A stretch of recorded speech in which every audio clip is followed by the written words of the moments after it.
Good morning all of you. I welcome you all E305 के यानी electrical के students का स्वागत है। तो आज हम हमारा जो यूनिट वन का जो लास्ट जो ट्यूटोरियल पॉइंट ऑफ व्यू से है हम उसको डिस्कस करेंगे और नेक्स्ट वीक हम टाइम रिस्पॉन्स एनालिसिस को स्टार्ट करेंगे। तो आज के इस लेक्चर कंप्लीट होने के बाद में मैं व्हाट्सएप ग्रुप पे एक शीट डाल दूंगा और उस शीट में आपको 3 से 4 क्वेश्चन होंगे गिवन। उन 3 से 4 क्वेश्चन में को आपको सॉल्व करना है, उसको व्हाट्सएप ग्रुप पे स्प्रेड नहीं करना है। मैं फिर से रिपीट कर रहा हूँ, 3 से 4 क्वेश्चन होंगे। उन 3 से 4 क्वेश्चन को आपके अपने घर पे जो भी खाली शीट है उस पर सॉल्व करना है, उनको एक लाइन से अरेंज करना है, पीडीएफ फाइल करके एक मेल आईडी दूंगा मैं, उस मेल आईडी पे सेंड करना है। इस तरीके से आपके ट्यूटोरियल कवर होते चले जाएंगे।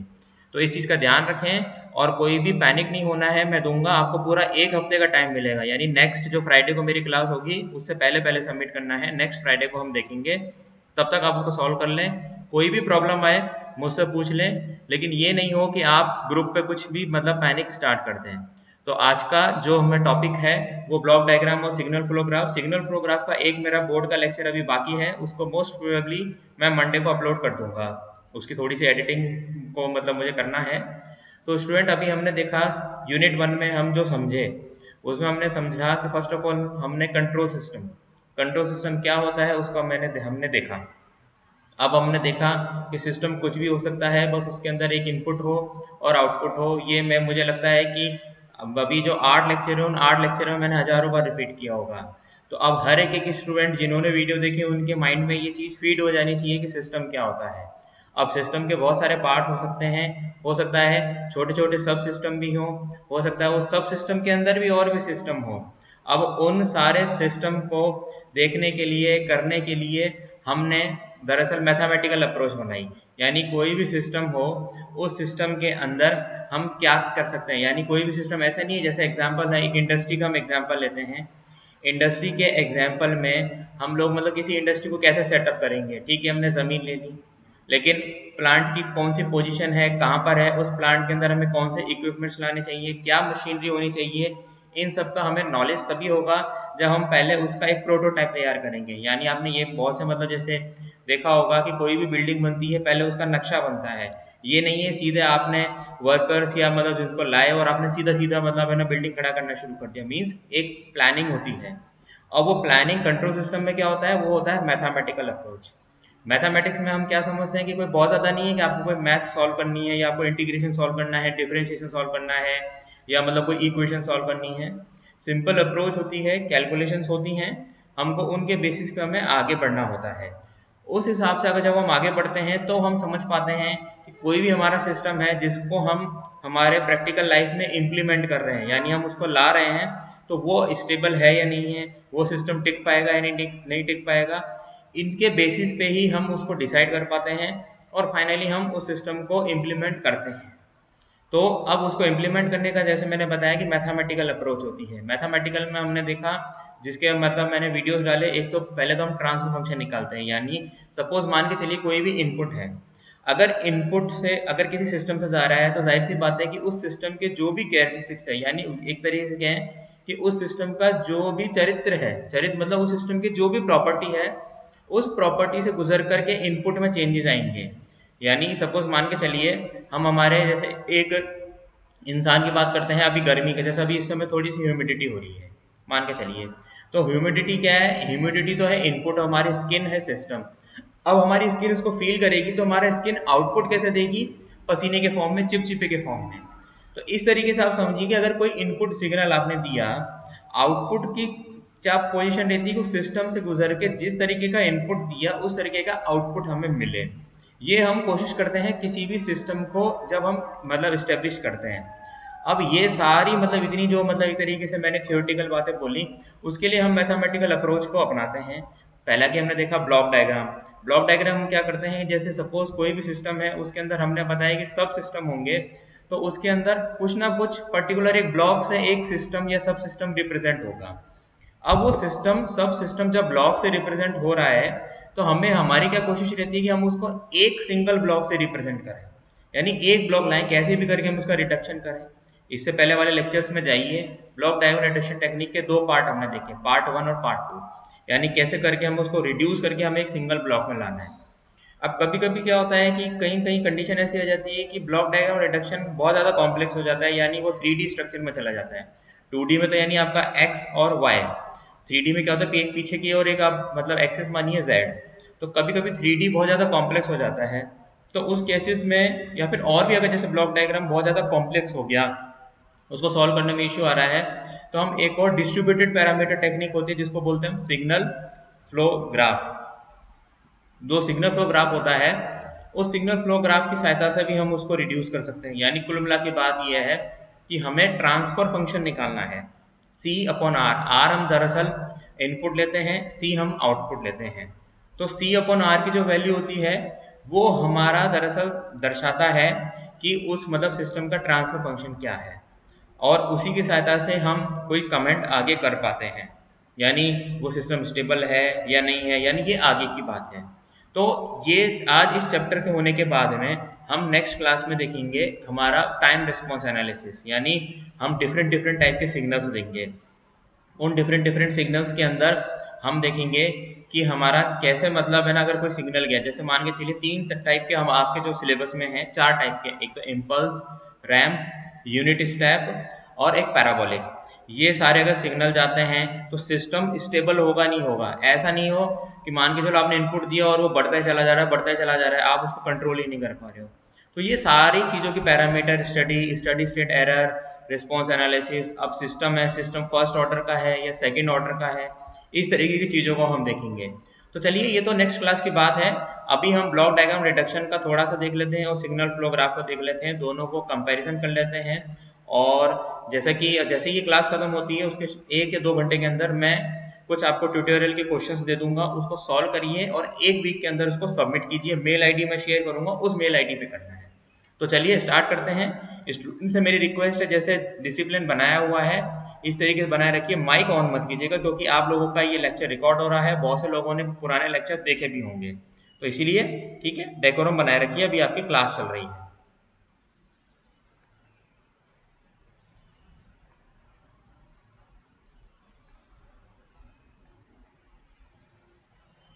ये जैसे कि आप देख सकते हैं, ये आपका ब्लॉक डायग्राम, मतलब इसके हमसे इससे रिलेटेड जो भी फंडामेंटल्स है, उससे जो भी रिडक्शन टेक्निक्स है उसको हम देख लेते हैं।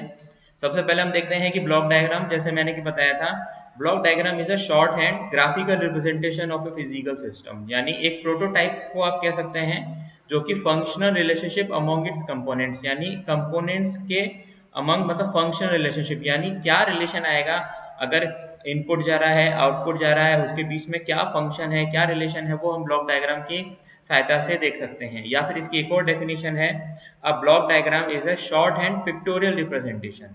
ब्लॉक डायग्राम एक शॉर्ट हैंड पिक्टोरियल रिप्रेजेंटेशन है। कॉज एंड इफेक्ट, कॉज तो वो हुआ जो कि इनपुट है, कॉज यानी क्या कारण है, और इफेक्ट यानी उस कारण की क्या इफेक्ट जनरेट हुआ, यानी कॉज जिसके कारण हो रहा है और उस कारण के कारण जो इफेक्ट हो रहा है, उस रिलेशनशिप को हम ब्लॉक डायग्राम से रिप्रेजेंट करते हैं, यानी आउटपुट अपॉन इनपुट। तो देख लेते हैं। अब जैसा कि आप देख रहे हैं कि ब्लॉक डायग्राम रिप्रेजेंट करने का तरीका, जैसे कि x एक इनपुट है और dy dt और y है, तो दरअसल y हमारा क्या हुआ, ये दरअसल एक डिफरेंशिएशन का ब्लॉक है। तो y बराबर हुआ dx बाय dt, ये होता है हमारा ब्लॉक डायग्राम रिप्रेजेंटेशन। यानी कॉज तो हमने क्या किया, कारण क्या दिया, हमने एक x इनपुट दिया, अब उस x इनपुट के कारण उसका डिफरेंशिएशन हो गया, और इफेक्ट क्या आया, वो y के बराबर हुआ, मतलब डिफरेंशिएशन का इफेक्ट आया जो कि y के इक्वल है dx बाय dt। अब ये तो एक सिंपल सिंगल ब्लॉक से हुआ, जब हमारा अगर सिस्टम होगा हम उसको आगे देखेंगे, तो उसके अंदर हम देखेंगे कि कैसे कैसे हमें इसका रिडक्शन करना है और किस तरीके से हम इन चीज़ों को देख सकते हैं। तो चलिए आगे चलते हैं।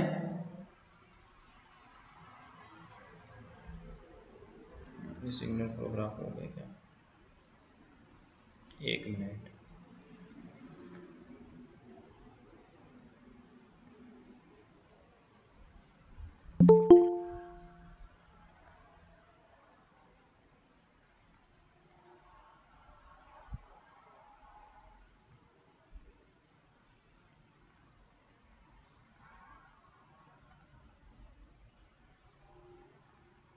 ठीक है, फिर आगे देखते हैं हम।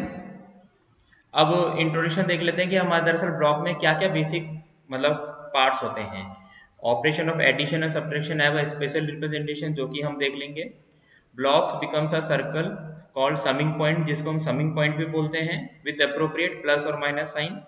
और एनी नंबर ऑफ इनपुट में एंटर समिंग पॉइंट, यानी जो हमारा समर होता है उसमें कम से कम दो तो हों, और उसके अलावा और कितने भी नंबर ऑफ इनपुट हो सकते हैं, मतलब दो तो हों। और the output is the algebraic sum of inputs, जिसको हम आगे देखते हैं। जैसा कि आप देख रहे हैं, ये दरअसल यानी जब हम एडिशन या सब्ट्रैक्शन का ऑपरेशन करते हैं तो उसको एक सर्कल से रिप्रेजेंट कर देते हैं, यानी एक इनपुट आ रहा है x और दूसरा इनपुट आ रहा है y, तो इन दोनों को हम ऐड करेंगे तो x प्लस वाई, यानी कम से कम दो तो इनपुट है जो कि एरो इनसाइड जा रहा है सर्कल के, और जो आउटसाइड जा रहा है उसको हम आउटपुट के लिए लेते हैं। और एक एग्जांपल देखते हैं, जैसे कि आप देख रहे हैं यहाँ पर, जैसे पोलैरिटी है x, ये प्लस से हो रहा है और ये माइनस से रिप्रेजेंट हो रहा है, तो यानी x माइनस वाई, ये जो आउटपुट आया x माइनस वाई। सिंपल है, जहां पर पॉजिटिव पॉजिटिव साइन है ये x प्लस वाई, और जहां पर है नेगेटिव x माइनस वाई। ये मैंने लेक्चर में भी डिस्कस किया है समर के रिगार्डिंग पॉइंट। एक और एग्जांपल आप देख सकते हैं, यहाँ पर तीन इनपुट हैं, x प्लस वाई और प्लस जेड, यानी x plus Y plus Z. ये होता है हमारा समर का कुछ एग्जाम्पल, इसको हम समर बोलते हैं, जो कि सर्कल से रिप्रेजेंट होता है। और कई कई बुक्स में आपको कुछ इस तरीके से भी होता है, मतलब ये एक एक्स क्रॉस सा साइन बना हुआ है, यहाँ पर एक इनपुट, यहाँ पर एक इनपुट, और इनपुट जा सकते हैं, ये दो इनपुट और एक आउटपुट। पोलैरिटी कुछ भी रखी है, अगर दोनों माइनस माइनस है तो मान के चलिए माइनस ऑफ एक्स और माइनस ऑफ वाई, यहाँ माइनस है यहाँ प्लस है तो वाई माइनस एक्स। तो सिंपल मैथमेटिक्स है, आपको अपने साइन का यानी पोलैरिटी का ध्यान रखना है, प्लस माइनस का, और उस हिसाब से इनपुट और आउटपुट को देखते हुए इक्वेशन लिख देनी है।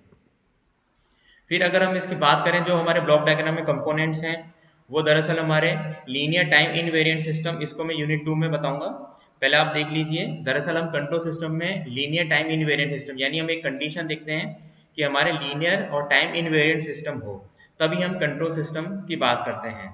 तो हमारे दरअसल जो ब्लॉक डायग्राम होता है उसके अंदर चार कंपोनेंट होते हैं। एक तो सिग्नल, जो कि अभी हमने देखा, फिर या तो सिस्टम या ब्लॉक, जो कि स्क्वायर से रिप्रेजेंट होता है, समिंग जंक्शन, जो भी हमने लास्ट स्लाइड में देखा, और एक होता है पिक ऑफ या take off point. Take off point को अभी मैं आगे समझाता हूँ।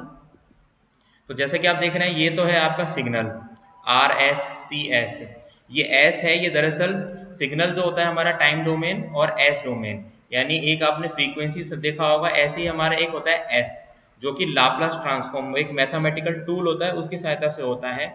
इसको भी मैं वापस से एक, जैसे हालांकि मैंने स्टार्टिंग में यूनिट 1 के दूसरे लेक्चर में मैंने इसको समझाया था, फिर हम मतलब टाइम डोमेन स्टार्ट करेंगे यूनिट 2 में, इसके अंदर और मैं दोबारा लाप्लास ट्रांसफॉर्म लिखूंगा, क्योंकि जो भी हम एग्जाम्पल ले रहे हैं हमारे, मतलब जो भी रेफरेंस सिग्नल है, जैसे कि यूनिट स्टेप, इम्पल्स, जो भी सिग्नल है, उनकी हमें लाप्लास ट्रांसफॉर्म की जरूरत होगी।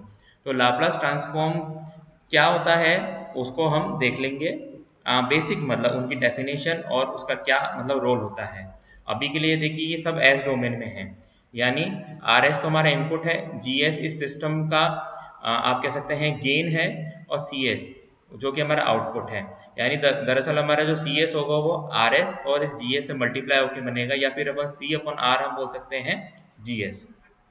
ये आपका देखिए समिंग जंक्शन है, जिसके अंदर तीन इनपुट हैं, और ये आपका पिक ऑफ पॉइंट है या टेक ऑफ पॉइंट है। टेक ऑफ पॉइंट दरअसल क्या होता है स्टूडेंट्स, यानी सपोज कोई लाइन जा रही है, उस लाइन से अगर हम और हमें ज़्यादा मतलब पॉइंट्स की लेने की ज़रूरत है, किसी दूसरे सिस्टम या सब सिस्टम में अगर हम अप्लाई कर रहे हैं, तो वहाँ पर हमें टेक ऑफ पॉइंट चाहिए होता है। तो ये जो पॉइंट है दरअसल, ये जो पॉइंट, ये वाला, ये आपका टेक ऑफ पॉइंट होता है। इस टेक ऑफ पॉइंट की भी मतलब सिग्नल फ्लो ग्राफ में भी अच्छी इंपॉर्टेंस है, वो हम आगे देखते हैं। अब आप देखिए, जैसे कि मैंने बताया वहां पर पिछले स्लाइड में वो पॉइंट नहीं था, यहाँ पर ये रिप्रेजेंट हो रहा है। टेक ऑफ पॉइंट का ये नहीं है कि अगर कोई इस तरीके से निकल रहा है तो मतलब हमेशा ऐसे आउटपुट होगी, यहाँ पर कोई इनपुट भी हो सकता है, हालांकि वो समिंग का भी मतलब उसमें रोल होता है। यानी अगर आप सिग्नल फ्लो ग्राफ में देखें, अगर आपको डॉट मिल रहा है तो इसका मतलब ये नहीं है कि वो टेक ऑफ पॉइंट है, आपको डायरेक्शन मतलब डायरेक्शन की बहुत ज़्यादा इंपॉर्टेंस होती है, तो डायरेक्शन का भी बहुत ज़्यादा ध्यान रखना है, और उसी हिसाब से हमें इसको सॉल्व करना है।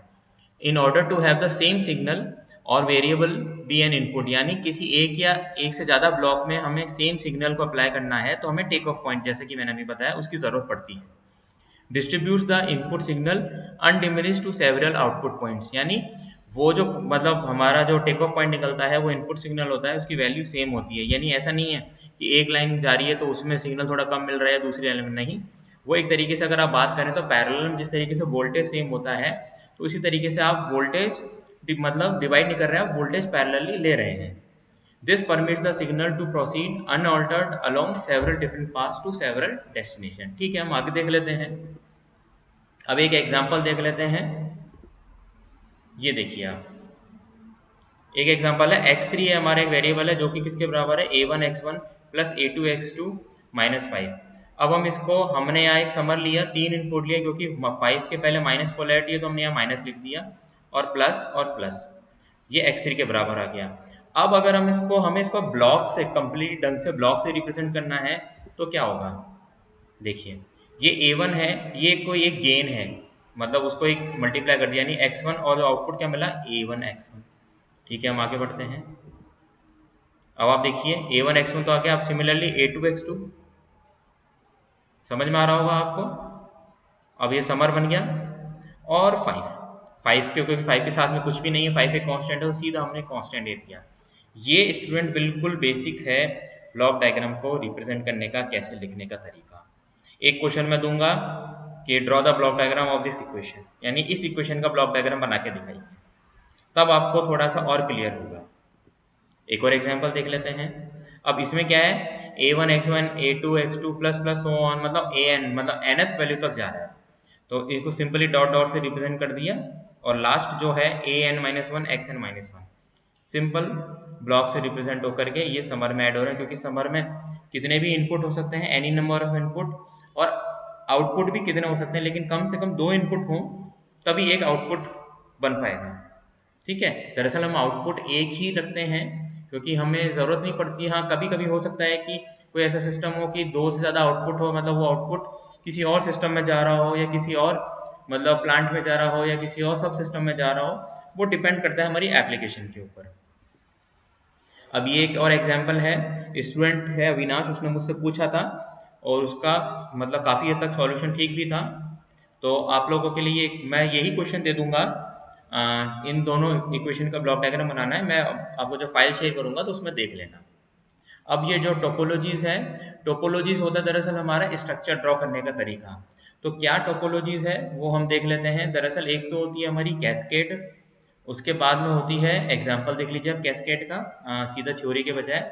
मान के चलिए 2 ब्लॉक्स ऐसे रिप्रेजेंट हो रहे हैं, जिसका गेन है G1, दूसरे का गेन है G2। अब इसको हम इक्विवेलेंट एक सिंगल से लिखना है तो हम क्या करेंगे, जब कैस्केड में होते हैं तो दोनों का गेन मल्टीप्लाई होकर के आ जाता है G1 G2। तो इस तरीके से हम इसको रिप्रेजेंट कर सकते हैं।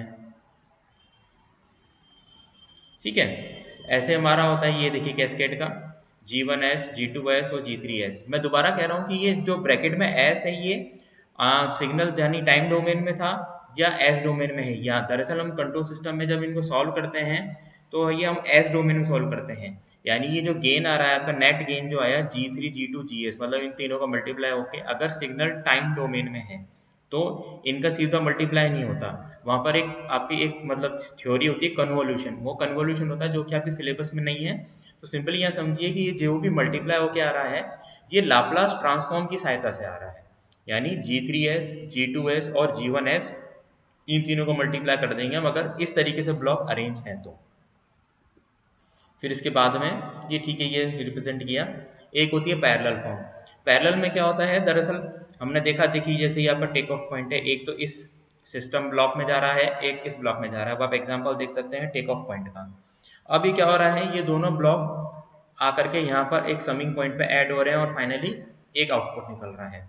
तो इन दोनों का इक्विवेलेंट यानी ये दोनों का एक सिंगल ब्लॉक से अगर हम रिप्रेजेंट करें तो कुछ ऐसा होगा। या एक और तीसरा का बता दिया, यानी G1s plus G2s plus G3s। अब ये प्लस माइनस कुछ भी हो सकता है, वो हमारी पोलैरिटी के ऊपर डिपेंड करेगा। यानी अगर मान के चलिए यहाँ प्लस है या माइनस है और यहाँ प्लस है तो क्या होगा, G1s minus G2s plus G3s। अगर यहाँ कुछ और है, जैसे मान के चलिए माइनस है, यहाँ दोनों प्लस प्लस है, तो G1s प्लस G2s और माइनस G3s। तो वो तो डिपेंड करता है, बस आपको प्लस माइनस का ध्यान रखना है और कुछ भी इसमें ज़्यादा बड़ा नहीं है। फिर एक जैसे देख लीजिए ये इक्विवेलेंट से रिप्रेजेंट हुआ। फिर एक होता है फीडबैक। फीडबैक दरअसल क्लोज लूप सिस्टम को हमने देखा था और इस यहाँ पर नीचे फिगर में मेंशन भी किया है। क्लोज लूप सिस्टम दरअसल क्या करता है, क्लोज लूप सिस्टम की सहायता से हम हमारे सिस्टम को ज़्यादा इफेक्टिव बनाते हैं। यानी अब क्लोज लूप सिस्टम क्या होता है, जिसमें आउटपुट का एक पोर्शन जाता है इनपुट में, यानी वो एक तरीके से फीडबैक, यानी वो फीडबैक दे रहा है कि हमें किस तरीके से सिस्टम को चलाना है। तो अब अगर हमें इसे मैथमेटिकली सॉल्व करना है, यानी आप देखिए ये एक सिस्टम है जिसमें एक इनपुट तो है आर, और ये जो फीडबैक आ रहा है यानी ये आउटपुट और इनपुट का कंपैरिजन होकर के सिस्टम के इनपुट में जा रहा है। यानी हमने इनपुट तो दिया, सपोज मान के चलिए हमने 10 किलोवाट की हमने पावर दी, और हमें आउटपुट से हमें पता चल रहा है कि 5 किलोवाट का रिस्पॉन्स आ रहा है, तो एरर कितना हो, 5 किलोवाट का, यानी उसी हिसाब से 5 किलोवाट का सिग्नल जनरेट होगा। फिर हम देखेंगे हमने जो इनपुट दिया 10 किलो का और आउटपुट भी हमें 10 किलोवाट का मिल रहा है, तो देखा एरर 0, तो ठीक है सिस्टम उस टाइम हमारा स्टेबल हो गया, यानी सिस्टम बिल्कुल प्रॉपरली वर्क कर रहा है। ये तो बात हुई एग्जाम्पल की। अब अगर कुछ इस तरीके से है तो हम इसको इक्विवेलेंटली कैसे लिखते हैं, यानी हमारा मोटो क्या रहता है मैथमेटिकली कि जितना हो सके उतना ब्लॉक को रिड्यूस करें, या जितना हो सके उतना सिग्नल फ्लो ग्राफ में उसको हम रिड्यूस कर सकें और फाइनली हम एक मैथमेटिकल इक्वेशन लेके आए। तो उसके लिए हम क्या करते हैं, अब आप देख लीजिए फीडबैक में, तो दरअसल ये मतलब आपका कंट्रोल सिस्टम का एग्जांपल है, यानी कोई कंट्रोलर हुआ, प्लांट हुआ, मतलब उसके अंदर सब सिस्टम लगे हुए हैं। ऐसे आपके फीडबैक में है कि जो आउटपुट जा रहा है, अब हो सकता है कि हमें जो आउटपुट मिल रहा है वो प्रॉपर फॉर्म में नहीं हो, प्रॉपर फॉर्म मतलब फॉर्म उसकी हमें चेंज करनी है, यानी हमें हो सकता है एक ट्रांसड्यूसर लगाना पड़े। ट्रांसड्यूसर वो होता है जो कि हमारे सिग्नल की एनर्जी के एक फॉर्म को दूसरे फॉर्म में बदलता है। तो वो डिपेंड करेगा सिस्टम से सिस्टम, घबराने की जरूरत नहीं है कि यहाँ कोई ज़्यादा ब्लॉक हो गए या पिछली स्लाइड में कम ब्लॉक थे। दरअसल ब्लॉक्स और ब्लॉक्स के अंदर सब ब्लॉक्स भी हो सकते हैं, जैसा कि मैं बहुत बार रिपीट कर रहा हूँ। जैसे कि आप यहाँ देख सकते हैं, यहाँ पर भी एक इनपुट ट्रांसड्यूसर है, हो सकता है हमें इस ब्लॉक की जरूरत ही ना पड़े किसी सिस्टम में, हम सीधा सीधा इनपुट दें। तो वो डिपेंड करेगा, बस हमारा मोटो क्या, जैसे ये दोनों कैस्केड में है तो G2 G3S हो गया, ये दोनों इधर कैस्केड में तो H1 H2S हो गया, ओवरऑल आया तो एक ही, जैसे GS से हमने रिप्रेजेंट कर रहे हैं, HSS से रिप्रेजेंट कर रहे हैं। तो जिसमें ज़्यादा टेंशन की बात नहीं, ओवरऑल बात यह है कि हमें इन दोनों को कैसे सॉल्व करना है, मतलब इक्विवेलेंट लाना है। तो इन दोनों को सॉल्व करने का है GS/1 प्लस माइनस GS/HS।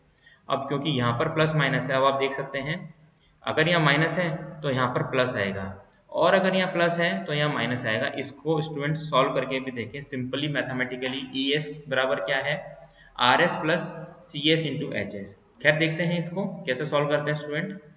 तो स्टूडेंट ये तो कुछ हमारा पोर्शन हुआ, ये देखिए इसका इक्विवेलेंट निकल के आया GS/1 plus minus GS/HS।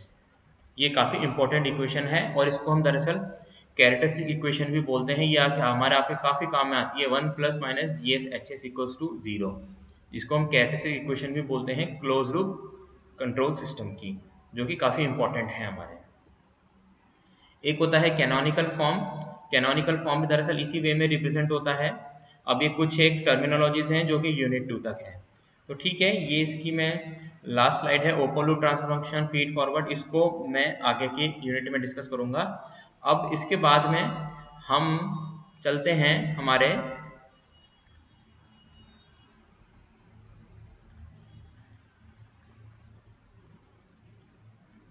Signal flow graph की तरफ।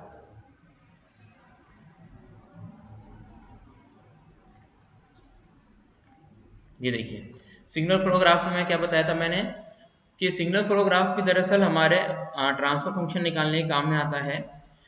लेकिन इसमें फ़र्क क्या होता है वो हम अब देख लेते हैं। जैसे कि हालांकि मैंने बताया था कि सिग्नल फ्लो ग्राफ में हम एक फॉर्मूला यूज़ करते हैं, मेसन-केन फॉर्मूला। ब्लॉक डायग्राम में हम दरअसल दूसरी टेक्निक्स लगाते हैं कि अगर कोई भी मतलब मान के चलिए समर पॉइंट है, वो लेफ्ट की तरफ है राइट की तरफ है, यानी हम कोशिश करते हैं कि उसको मतलब रिड्यूस कर सकें उसकी कॉम्प्लेक्सिटी को। फिर भी अगर इन केस अगर हम डिस्ट्रीब्यूटेड पैरामीटर पे देखना चाहें, यानी डिस्ट्रीब्यूटेड पैरामीटर कहने का मतलब सिग्नल फ्लो ग्राफ को देखें, तो हम यहाँ पर भी इसको यूज कर सकते हैं। तो सिग्नल फ्लो ग्राफ को हम देख लेते हैं। Signal flow graph is a graphical representation of the relationship between variables of a set of linear algebraic equation. काफी कॉम्प्लिकेटेड डेफिनेशन है। दरअसल सिग्नल फ्लो ग्राफ क्या होता है, वो एक ग्राफिकल रिप्रेजेंटेशन होता है, यानी आपके कुछ जैसे ग्राफ होते हैं जिसमें आप कुछ एरो बना रहे हैं, कुछ पर्टिकुलर लाइंस खींच रहे हैं, वो इस तरीके का रिप्रेजेंटेशन होता है। और एल्जेब्रिक इक्वेशन यानी x plus Y, Z plus Y, G S plus H S, इस तरीके की कोई एल्जेब्रिक इक्वेशन का सेट होता है जिनको हम ग्राफिकल रिप्रेजेंटेशन से शो करते हैं, वो हमारा सिग्नल फ्लो ग्राफ होता है। स्टूडेंट से मैं रिक्वेस्ट करूंगा कि इस टाइम तक मतलब आप लोगों का है ना ज्वाइन हो जाना चाहिए। बार बार मेरे पास रिक्वेस्ट आती है तो मुझे लेक्चर को बीच में रोकना पड़ता है। ठीक है, तो हम आगे बढ़ते हैं। अब अपना माइक ऑफ करो, माइक ऑफ करो अपना, राहुल बैरवा।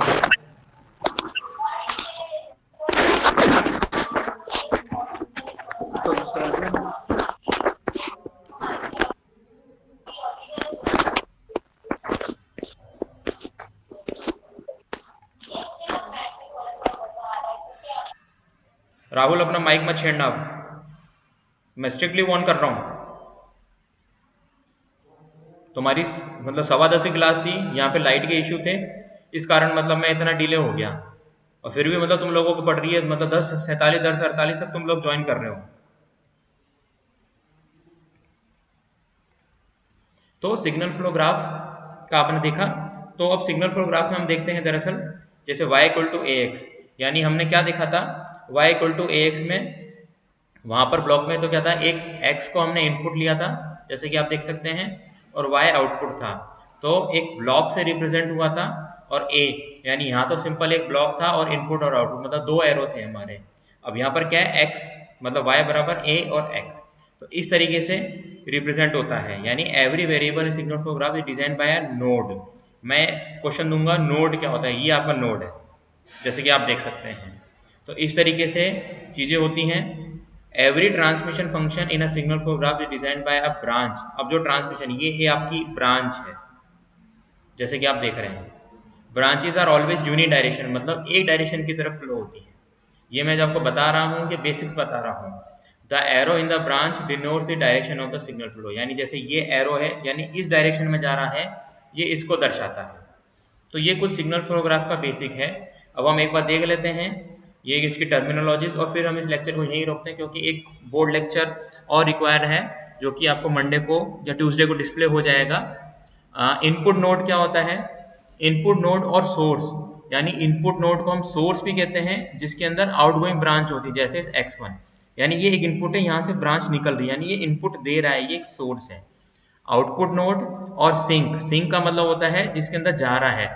अब जैसे कि x4, जैसे कि ये हमारा आउटपुट नोड है, इसके अंदर जा रही है ब्रांचें, यानी x4 बराबर हमारा क्या होगा, कुछ ये वैल्यू और ये दोनों वैल्यू, मतलब दो एरो जा रहे हैं, ये ऐड हो रहा है।